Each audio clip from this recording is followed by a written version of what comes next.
Heat మొదలైంది. అగ్రనేతల సభలతో రాజకీయం ఆసక్తికరంగా మారింది. ఉద్యమాల గడ్డపై రాజకీయ రణక్షేత్రానికి ఆజ్యం పడింది. లోక్సభ ఎన్నికల్లో గెలుపు కోసం పార్టీలు వార్ మొదలు పెట్టేశాయి. ప్రధాని మోదీ ఆదిలాబాద్ సభతో ఎన్నికల శంఖారావం పూరించారు. కాంగ్రెస్ బీఆర్ఎస్ పై మాటల తూటాలు పేల్చారు. 400 సీట్లు సాధించడమే లక్ష్యమంటూ బీజేపీ శ్రేణుల్లో ఉత్తేజం నింపారు.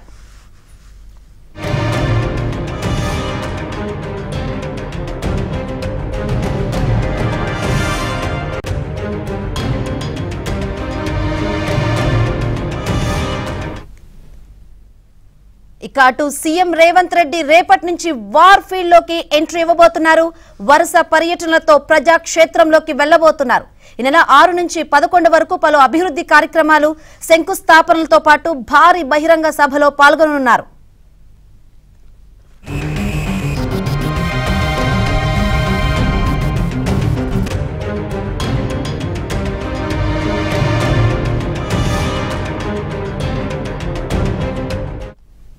ఇక అసెంబ్లీ ఎన్నికల్లో ఓటమితో డీలా పడిన బీఆర్ఎస్ శ్రేణులో ఉత్సాహం నింపేందుకు బీఆర్ఎస్ అధినేత కేసీఆర్ రంగంలోకి దిగనున్నారు. ఈ నెల 12న కరీంనగర్ సభ, మార్చి 3వ వారంలో ఖమ్మంలో బహిరంగ సభలో పాల్గొననున్నారు.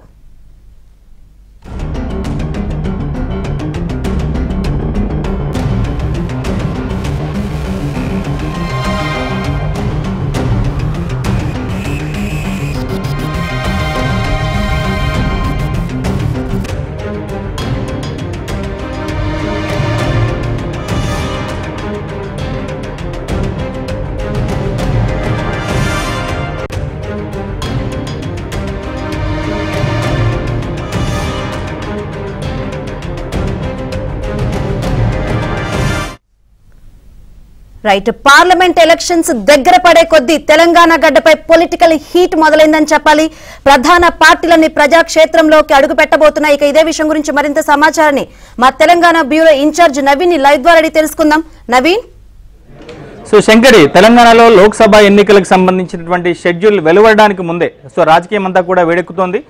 బహుశా మార్చ్ 2వ వారంలో అంటే 12 తర్వాత ఏ క్షణమైనా సరే ఎన్నికల షెడ్యూల్ వెలువడేటువంటి అవకాశాలు అయితే కనిపిస్తున్నాయి. ఈ లోపుగా ఇటు నరేంద్ర మోదీ తెలంగాణలో 2 రోజుల పాటు జరిపినటువంటి పర్యటన, అనేక అభివృద్ధి కార్యక్రమాలకు శంకుస్థాపనలు చేయడం కావచ్చు, లేదా ప్రారంభోత్సవాలు చేయడం కావచ్చు.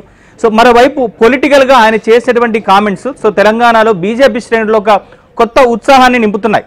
మరోవైపు మోదీ పరివార్ అంటూ ఆయన చేస్తున్నటువంటి కామెంట్సే కావచ్చు, మరోవైపు గత ప్రభుత్వం కేసీఆర్ మీద, ముఖ్యంగా బీఆర్ఎస్ పార్టీ మీద ఆయన చేస్తున్నటువంటి కామెంట్సే కావచ్చు, కాంగ్రెస్ పార్టీ మీద ఆయన చేస్తున్నటువంటి విమర్శలే కావచ్చు, ఇవన్నీ కూడా తెలంగాణ బీజేపీలో ఒక కొత్త ఉత్సాహాన్ని అయితే నింపుతున్నాయి. ప్రస్తుతం తెలంగాణలో ఈ త్రిముఖ పోరైతే కొనసాగుతోంది. ఓవైపు బీఆర్ఎస్ పార్టీ కాంగ్రెస్ మరియు బీఆర్ఎస్ బీజేపీ మధ్యనే పోటీ ఉంటుందని చెప్పేసి బీఆర్ఎస్ పార్టీ చెప్తుంటే కాంగ్రెస్ పార్టీ రెండు జాతీయ పార్టీలైనటువంటి బీజేపీ కాంగ్రెస్ల మధ్య పోటీ ఉంటుందని చెప్తున్నాయి. ఓవరాల్ గా అయితే ఇప్పటికే బీజేపీ 9 మంది పార్టీ అభ్యర్థులను ప్రకటించి అందరికంటే ముందుగా పోల్ ఫీల్డ్ లో బీజేపీ దూకేసింది. మరోవైపు కాంగ్రెస్ పార్టీ కూడా ఇప్పటికే అభ్యర్థులు లోక్సభకు పోటీ చేసేటువంటి అభ్యర్థుల విషయంలో వడపోతలన్నీ కూడా పూర్తయ్యాయి. ఆశాభూల సంఖ్య కూడా ఎక్కువగా ఉన్నటువంటి నేపథ్యంలో సేమ్ అసెంబ్లీ ఎన్నికల్లో ఎలాంటి వ్యూహంతో అయితే ముందుకు వెళ్లి విజయాన్ని దక్కించుకుందో అదే వ్యూహంతో ఈసారి లోక్సభ ఎన్నికల్లో ముందుకు వెళ్లాలని చెప్పేసి కాంగ్రెస్ పార్టీ భావిస్తోంది. 14 నుంచి 15 లోక్సభ సీట్లను దక్కించుకోవడమే లక్ష్యంగా కాంగ్రెస్ పార్టీ టార్గెట్ గా పెట్టుకుంది. మరోవైపు ఇటు బీఆర్ఎస్ పార్టీ కూడా అసెంబ్లీ ఎన్నికల్లో ఏదైతే పూర్తిగా పార్టీ కొంత చతికిల పడిపోయి ఇప్పటి వరకు నైరాశ్యంలో ఉన్నటువంటి బీఆర్ఎస్ పార్టీ శ్రేణుల్లో కొత్త ఉత్సాహాన్ని నింపేటువంటి ప్రయత్నాలు కేసీఆర్ చేస్తున్నారు. ఇప్పటికే నల్గొండ సభ ద్వారా పార్టీ శ్రేణుల్లో కొంత ఉత్సాహాన్ని నింపేటువంటి ప్రయత్నం కేసీఆర్ చేశారు. మరోవైపు ఈ నెల 12వ తారీఖున ఉత్తర తెలంగాణకు గుండెకాయ లాంటి కరీంనగర్ లో ఒక భారీ బహిరంగ సభతో కేసీఆర్ ఎన్నికల శంఖారావాన్ని పూరించబోతున్నారు. ఇప్పటికే బీఆర్ఎస్ పార్టీ నుంచి 4 లోక్సభ అభ్యర్థులను కేసీఆర్ ఇదివరకే ప్రకటించారు. ఖమ్మం నుంచి నామా నాగేశ్వరరావు, అలానే మహబూబాబాద్ నుంచి కవిత, అలానే కరీంనగర్ నుంచి బోయిన్పల్లి వినోద్రావు, పెద్దపల్లి నుంచి కొప్పుల ఈశ్వర్ 4 పేర్లను కేసీఆర్ అనౌన్స్ చేశారు. ఇక మిగతా నియోజకవర్గాలకు సంబంధించిన అభ్యర్థుల పేర్లను కూడా త్వరలో అనౌన్స్ చేయబోతున్నారు. ఇప్పటికే ఆయన నియోజకవర్గాల వారికి అంటే పార్లమెంటరీ సెగ్మెంట్ల వారిగా ఆయన రివ్యూ సమావేశాలను కూడా నిర్వహిస్తున్నారు. మొత్తం మీద 3 పార్టీలన్నీ కూడా లోక్సభ ఎన్నికలకు సంబంధించినటువంటి షెడ్యూల్ వెలువడడానికి ముందే పోల్ ఫీల్డ్ లో ఎక్కడికక్కడ సభలు సమావేశాలు నిర్వహించి గ్రౌండ్ తమకు అనుకూలంగా మలుచుకునేటువంటి ప్రయత్నాలు అయితే చేస్తున్నాయి.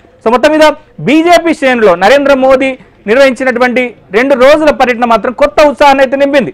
సో మరోవైపు అభివృద్ధి కార్యక్రమాలకు సంబంధించి ఆయన శంకుస్థాపనలు ప్రారంభోత్సవాలు చేస్తున్నారు. సో మరోవైపు బహిరంగ సభల్లో ముఖ్యంగా బీజేపీ నేతల్లో ఉత్సాహాన్ని నింపేటువంటి ప్రయత్నాలు చేస్తున్నారు. సో ఈసారి తెలంగాణలో బీజేపీ ఖచ్చితంగా 10కి తక్కువ కాకుండా సీట్లను దక్కించుకుంటామని చెప్తోంది. ఇప్పటికే 9 మంది అభ్యర్థులను కూడా అనౌన్స్ చేశారు. సో 2-3 స్థానాల్లో కూడా పోటీ ఉన్నటువంటి నేపథ్యంలో సో అభ్యర్థుల ఎంపిక కొంత పక్కకు పెట్టినటువంటి పరిస్థితి కనిపిస్తుంది. మా ప్రతినిధి నరేష్ బీజేపీ కార్యాలయం దగ్గర ఉన్నారు. సో నరేంద్ర మోదీ 2 రోజుల పర్యటన ఎట్లా చూడొచ్చు? సో ఇప్పటికే 9 మంది అభ్యర్థులను ఒకేసారి అంటే బీజేపీ 150 మంది అభ్యర్థులను జాతీయ స్థాయిలో అనౌన్స్ చేస్తే సో తెలంగాణలోనే 9 మంది అభ్యర్థులను ప్రకటించి సో తెలంగాణ విషయంలో బీజేపీ ఏ మేరకు కాన్ఫిడెంట్ గా ఉందనేటువంటి విషయాన్ని చెప్పినట్టుగా మనకు కనిపిస్తోంది. సో ఈ 2 రోజుల పర్యటన నరేంద్ర మోదీ పర్యటన సో బీజేపీ శ్రేణుల్లో ఎట్లాంటి ఉత్సాహాన్ని నింపబోతుంది? ఇప్పటికే 9 మంది అభ్యర్థులను అనౌన్స్ చేశారు. సో రానున్నటువంటి రోజుల్లో మిగతాటువంటి అభ్యర్థులను కూడా అనౌన్స్ చేయబోతున్నారు. సో కొన్ని నియోజకవర్గాల్లో కొంత పోటీ కూడా చాలా తీవ్రంగా ఉంది. అది ముఖ్యంగా మనకు చూస్తే మెదక్ నియోజకవర్గంలో అలానే ఇటు మహబూబ్ నగర్ నియోజకవర్గంలో కొంత పార్టీ నేతల మధ్య కొంత ఫైట్ కూడా కొనసాగుతోంది. సో ఎట్లా ఉంటుంది బీజేపీ నేతలు